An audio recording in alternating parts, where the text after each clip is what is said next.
Sobat Maestro, sesaat lagi kita akan bersama-sama mengikuti ibadah raya Minggu GBI Sukawarna. Selamat mendengarkan.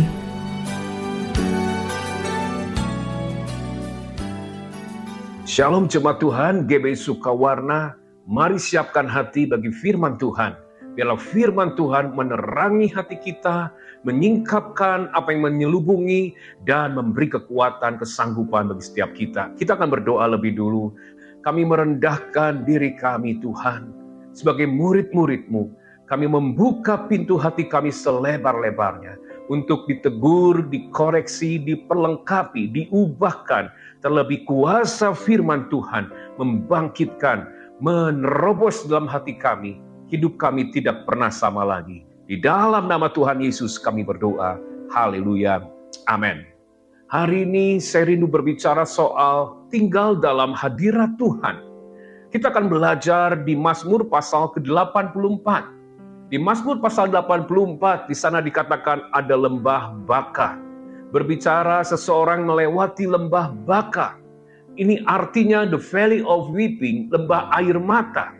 Tetapi lembah air mata itu berubah menjadi tempat bermata air. Dari air mata menjadi mata air. Nah, dari hal ini kita bisa pelajari di Mazmur pasal 84, hadirat Tuhan adalah kuasa Allah yang akan mengubah hidup kita, juga mengubah air mata dalam hidup kita menjadi mata air. Oleh karena itu, mari kita belajar di Mazmur pasal 84 ini. Nah, saudara, di tangan saya ada satu botol air mineral. Kalau botol air mineral ini kita beli di warung pinggir jalan, harganya 3.500.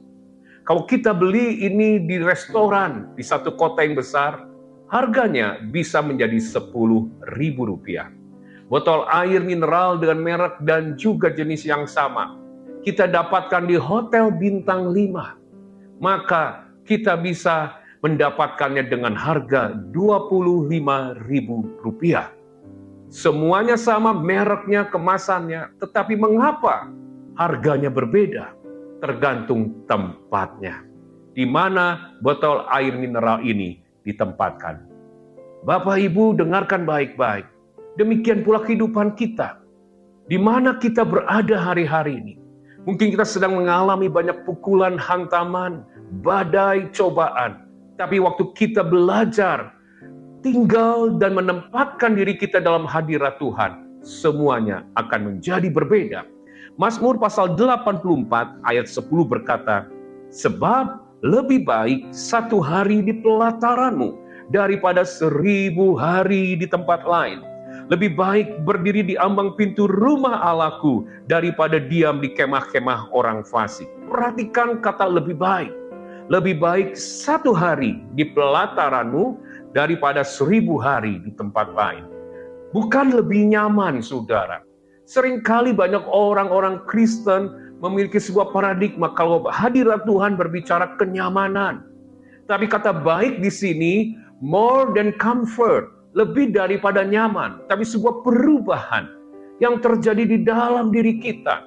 Sikap hati kita berubah, cara pandang kita berubah, yang namanya mungkin juga watak kita bisa diubah. Lebih baik berbicara sebuah perubahan yang ada di dalam diri kita, yang akan menghasilkan perubahan di luar, dan akan membawa yang namanya damai sejahtera ilahi dalam hidup kita. Itu lebih baik. Oleh karena itu, mari kita belajar hari ini, sikap hati seperti apakah yang Mazmur pasal 84 akan singkapkan, supaya kita bisa tinggal dalam hadiratnya. Yang pertama, kita akan lihat di ayat ketiga.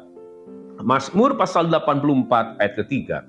Bahkan burung pipit telah mendapat sebuah rumah, dan burung layang-layang sebuah sarang, tempat menaruh anak-anaknya pada mezbah-mezbahmu ya Tuhan semesta alam, ya Rajaku dan Allahku. Nah, saudara perhatikan, apa hubungannya burung pipit dengan hadirat Tuhan?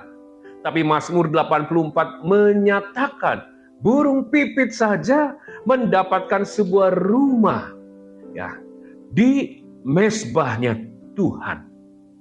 Kalau kita lihat bicara burung pipit, berbicara sesuatu yang memang dalam Alkitab digambarkan, dinilai oleh orang menjadi satu makhluk yang sangat kecil dan tidak berarti, tidak berharga. Ingat Matius 10 ayat 29, Tuhan Yesus pernah berkata demikian, bukankah burung pipit dijual 2 ekor seduit? Seduit berbicara, ukuran mata uang terkecil.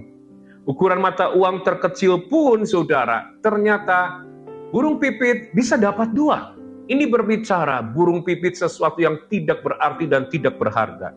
Tetapi Mazmur 84 menyatakan burung pipit dapat tempat di mezbahnya Tuhan.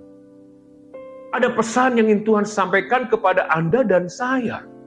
Mungkin kita, orang-orang yang dulunya pernah terjatuh dalam dosa. Dulunya, orang-orang yang mungkin kotor, najis. Dan orang menilai kita mungkin kurang berharga, kurang bernilai. Karena kalau saudara lihat, misalnya Bapak Presiden Jokowi. Siapa yang bisa duduk makan dengan Bapak Presiden?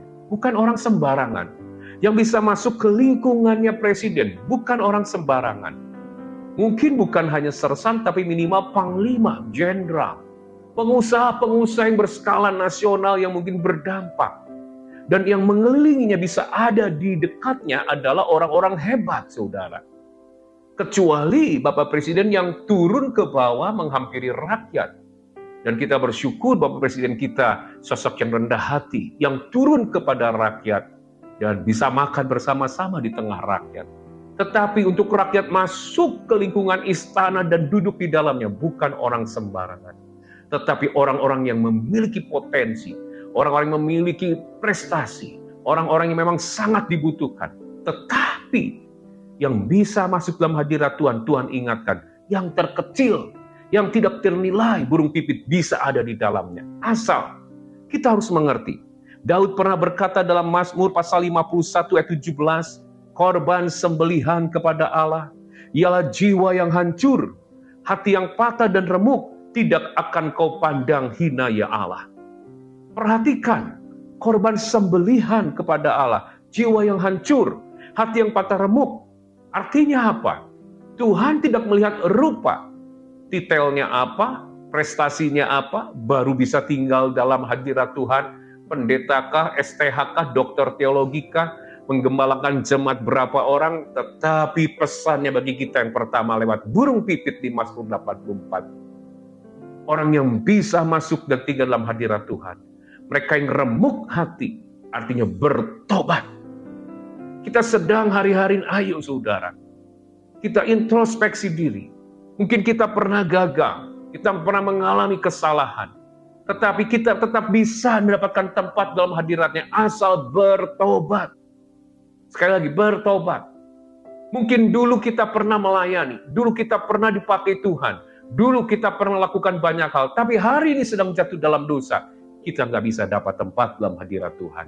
Yang terpenting adalah kalau Anda dan saya mau tinggal dalam hadirat Tuhan, miliki sebuah hati yang benar, mulut yang benar, mata yang benar, pikiran yang benar. Karena Mazmur pasal 24 ayat 3-5 berkata, siapa yang boleh naik ke atas gunung Tuhan?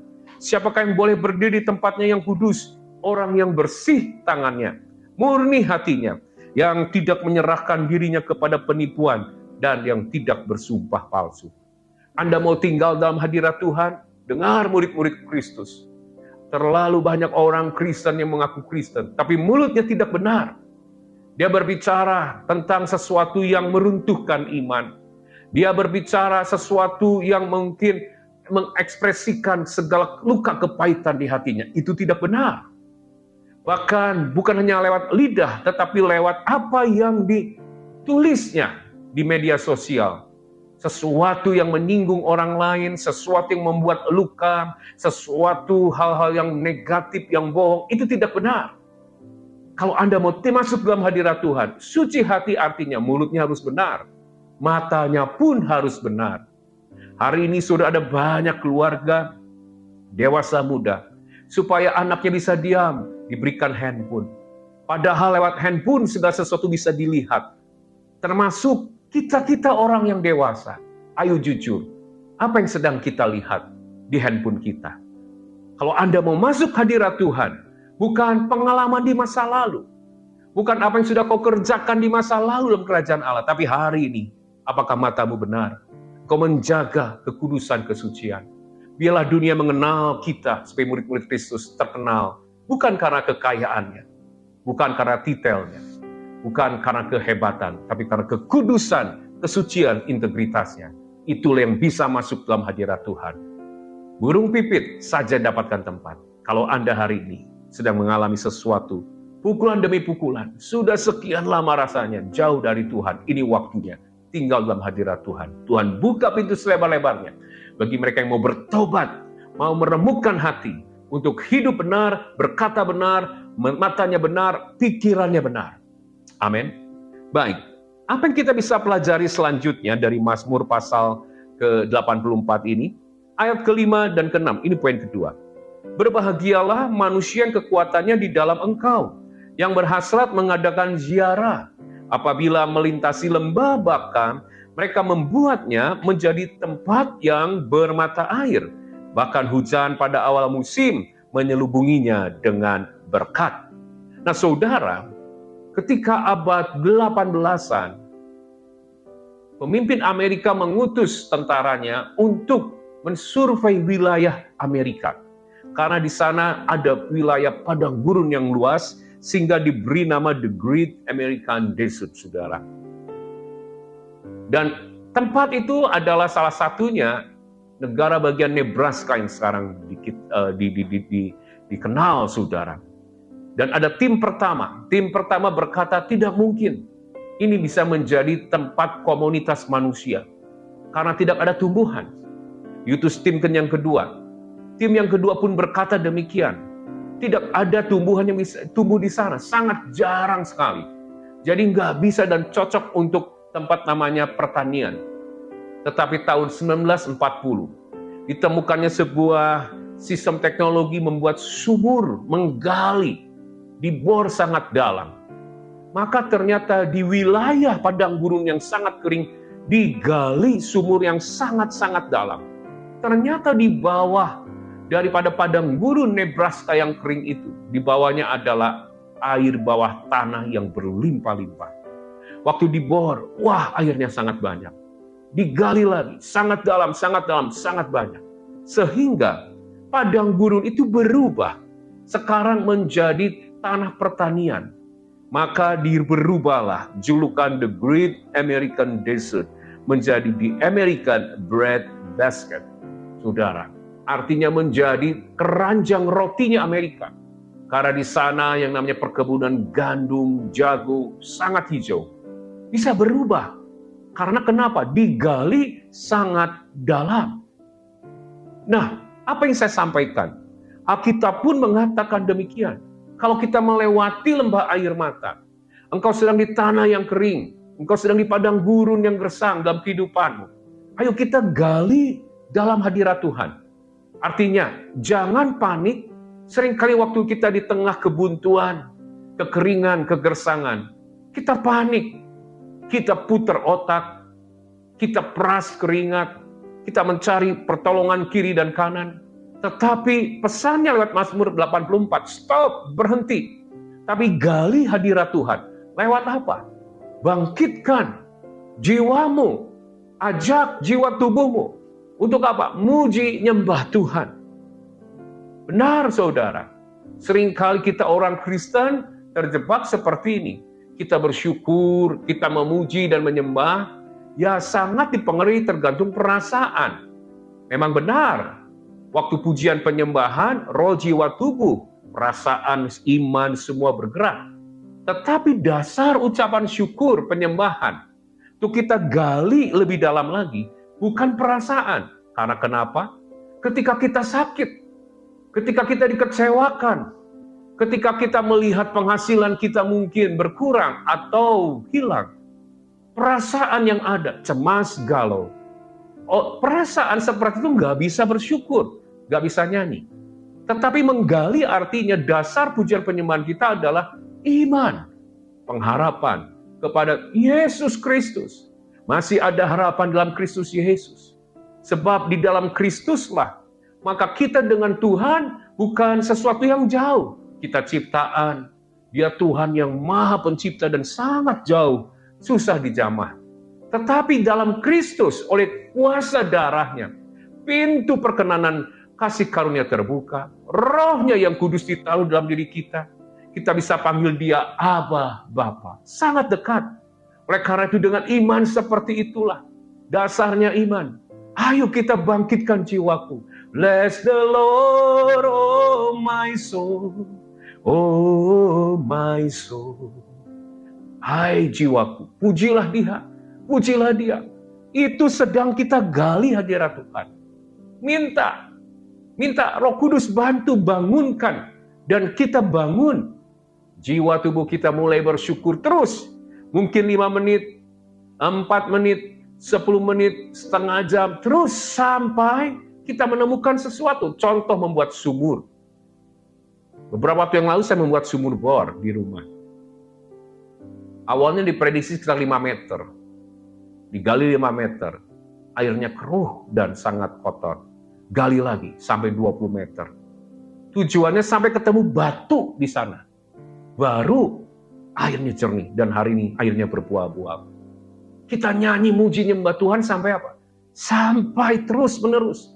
Karena saya percaya itu menggali. Sampai kita berjumpa dengan Tuhan. Iman kita diteguhkan. Cara pandang kita berubah. Perasaan kita mulai berubah. Dari tertekan menjadi penuh pengharapan. Tanda-tanda kita berjumpa dengannya. Saat itulah saya percaya. Ada kuasa Tuhan yang bekerja. Dan menggali sumur juga artinya bisa kita dapatkan di Matius 6 ayat ke-6. Matius 6 ayat ke-6 berkata demikian. Tetapi jika engkau berdoa, masuklah ke dalam kamarmu, tutuplah pintu, dan berdoalah kepada Bapamu yang ada di tempat tersembunyi. Maka Bapamu yang melihat yang tersembunyi akan membalasnya kepadamu. Lihat, jika engkau berdoa, masuklah ke dalam kamarmu. Kata kamar ini dalam bahasa aslinya, tameion, itu berbicara sebuah ruangan khusus rahasia di mana menyimpan barang-barang berharga. Coba bayangkan, Anda memiliki berlian, Anda memiliki cincin jamrud, merah delima, dan batu safir, saudara. Anda simpan di tempat di ruangan khusus. Anda kunci ruangan itu. Saya percaya, tidak semua orang bisa punya akses masuk ruangan itu.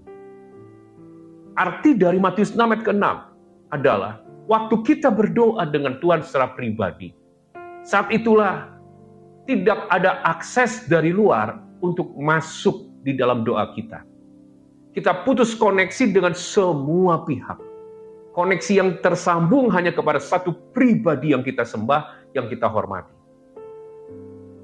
Tapi jujur, kita sebagai orang anak-anak Tuhan seringkali, coba bayangkan, kita ketika saat teduh, sebagai contoh saja, waktu saat teduh, mungkin full timer lagi saat teduh doa, oh terima kasih Tuhan baik. Tiba-tiba Pak Henry telepon, ini bicara mungkin full timer Tasik, ini ilustrasi saudara. Pak Henry telepon, waduh, full timer bagi doa melihat, waduh Bapak Gembala telepon, dia tetap fokus doa. Tapi misalnya Pak Gembala, Pak Henry telepon miss call sampai 5 kali, dia mulai gundah gulana. Pendek cerita akhirnya, dia berkata, Tuhan maafkan saya harus angkat. Bapak Gembala telepon, langsung dia angkat. Halo, ada apa Pak Henry? Ayo kita renungkan. Itu hanya contoh. Tapi itu juga seperti kita. Lagi kita doa nyembah Tuhan saat teduh, Tuhan Yesus kau baik. Tiba-tiba ingat, waduh udah seminggu saya belajar online kok belum datang. Dia mulai buka sambil berdoa untuk cek status di mana barang itu. Oh ternyata dari Jakarta baru nyangkut di Bekasi ini. Belum sampai ke Bandung, saudara. Mari renungkan. Berapa banyak kita seperti itu. Dan waktu kita nyembah dan berdoa tiba-tiba handphone kita laku di pagi hari. Bunyi kreng. WA itu masuk. Dan akhirnya saudara, kita sambil berdoa, Tuhan Yesus kau baik. Kita baca satu-satu WA. Dari tetangga kiri, dari tetangga seberang, dari grup arisan, dari grup mungkin teman-teman SMP, dari grup kuliahan. Wah kita baca saudara. Tetapi menggali sumur artinya, sikap kita waktu kita berdoa, benar-benar kita berubah hari ini. Waktu kita berdoa, memuji, menyembah, saat teduh dengan Tuhan, di gereja sekalipun, kita akan fokus. Artinya apa? Semua koneksi dengan luar kita tutup. Kita hanya mau koneksi dengan satu pribadi yang kita hormati, kita hargai, Tuhan Yesus. Amin. Yang terakhir kita bisa lihat apa yang didapat dari Mazmur 84. Nah saudara, kalau kita lihat dalam Mazmur pasal 84, ayat ke-7, mereka berjalan makin lama makin kuat, hendak menghadap Allah di Sion. Orang yang masuk hadirat Tuhan seharusnya semakin kuat, semakin segar jiwanya, semakin sehat tubuhnya, semakin cemerlang pikirannya. Tapi mengapa ada banyak anak Tuhan ketika ada dalam hadirat Tuhan, masuk hadirat Tuhan, doa, muji, nyembah, saat teduh, ikut penyembahan di gereja, dan waktu Anda keluar dari gereja, Anda keluar dari kamar doamu, tetap saja khawatir dan cemas? Seringkali seperti ini, saudara. Botol air ini 600 ml, kurang lebih setengah kilo lebih. Nah saudara, kita pegang 5 menit tidak masalah. Tapi setengah hari kita pegang, maka tangan kita akan mulai gemetar. Seharian kita pegang, tangan kita mulai kejang. Kita nggak akan kuat. Yang paling tepat adalah taruhlah botol air ini di tempatnya. Tuhan Yesus akan disukakan ketika kita berdoa memuji nyembah Tuhan. Mungkin kita memiliki masalah. Memang masalah nggak seberapa. Tapi kita harus belajar menaruhnya. Belajar menaruhnya dalam hadirat Tuhan. Mengapa kita gagal? Menaruh itu dalam hadirat Tuhan. Sehingga umat Tuhan ketika mereka memuji menyembah Tuhan, toh selesai tetap khawatir dan cemas. Seringkali kita lupa apa arti worship, penyembahan. Worship artinya ketika kita mau fokus kepada satu pribadi Tuhan Yesus, kita lupakan diri kita. Lupakan kelemahan kita, lupakan sakit penyakit kita, lupakan masalah kita. Di waktu tadi kita menyembah Tuhan, benar-benar kita sedang celebration tentang kasih-Nya, kuasa-Nya, janji-Nya, kebenaran dan firman-Nya. Saya percaya itu perlu dilatih. Saya ketika berlatih berenang gaya bebas freestyle, saudara, kaki selalu tenggelam. Kaki selalu tenggelam.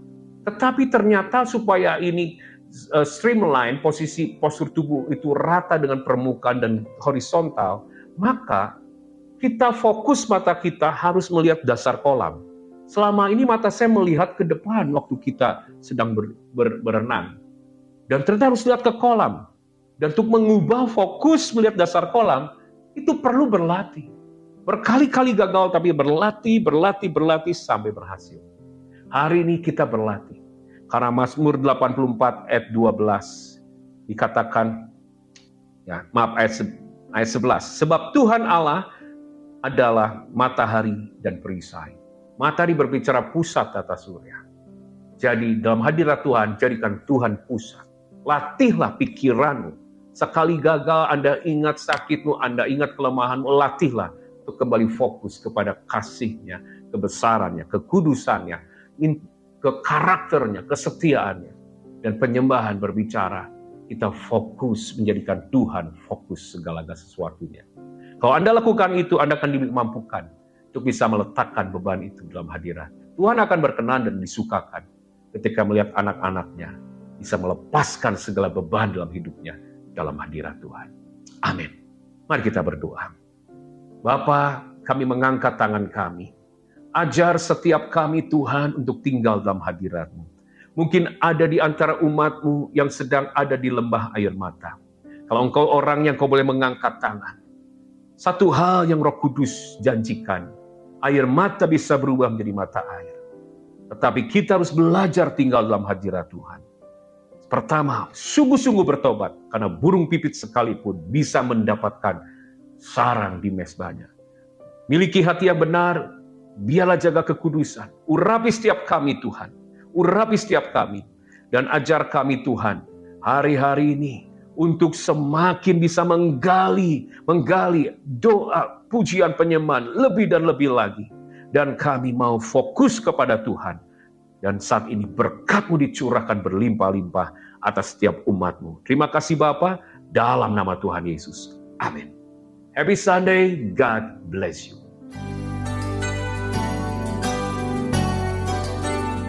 Sobat Maestro, Anda baru saja mengikuti ibadah raya Minggu GBI Sukawarna. Terima kasih atas kebersamaan Anda.